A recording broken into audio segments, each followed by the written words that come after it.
سلام مامانی، حالت خوبه؟ سلام، خوبم. بچه چه؟ خوبم یا نه؟ میتونی خودتو به دوربین معرفی کنی؟ بله، من گوریه بابایی هستم. اهل تبریز شاهجولی خیابان ولی عصر. خب میتونی به بچه ها بگی لایک کنن؟ لایک کنین، سابسکرایب کنین. باریکلا، آفرین، میسی.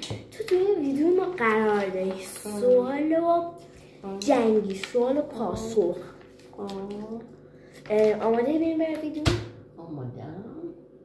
بفرمایید. پس بچه بریم که ویدیو شروع کنید. سوال اول، ایکس توی دوران جوانی کی بود؟ نداشتم. ایکس چیه؟ نداشتم. زش بودی نداشتی؟ نه، من خوشگل بودم. سرم تو درس بود، بعدشم همش کار میکردم. چرا با علی شوهر ازدواج کردی؟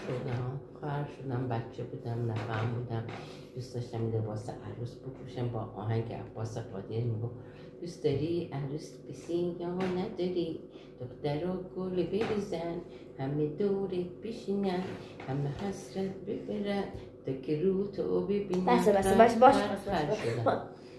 بدترین فوشی که تو باید به علی شوهرت گفتی معنیش چی میشه؟ معنیش سخت جتوه. به ترکی گفت بد آموزی برای شما نباشه. بهترین اخلاق و بدترین اخلاق چی؟ اول بهترینشو بگو. بهترین مهربونم، دلسوزم. بدترینش زود عصبانی میشم. زود عصبانی شد. نظر؟ چو پنجزه روز چند بار میگوزی؟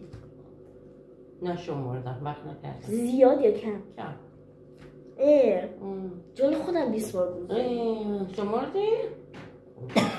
چند سالته؟ من خودم 14 سالم بودم. نه این اسباب بازی. خب سوال بعدی عالیه. با دوستاتم چت میکنی؟ نه. باش. الویرا که باهاش چت میکنی کیه؟ یکی از دوستات قدیممه. پسره؟ برات فیلم عاشقانه میفرسته میگه بیا خونم و میاد خونتون. چقدر دروغگویی بشه.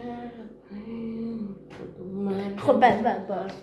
کدوم بچه تو از همه بیشتر دوست داری؟ البته دوستان بچه‌مو هیچ فرقی بینشون نمیدونم. خب مخفی ترین کاری که تو به حال کردی چیه؟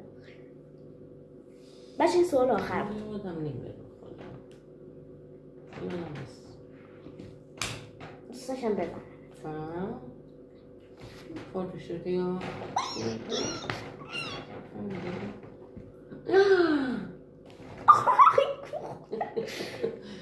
چی بانگزه؟ خب بچه ها این ویدیو به پایان رسید با ننه بزرگم. خداحافظ. اگه دوست داشتین بازم از این ویدیو با مامان بزرگم بگیرم ولی باحال ترشو حتما بالای 500 تا لایک کنین. کاری ندارین. خداحافظ.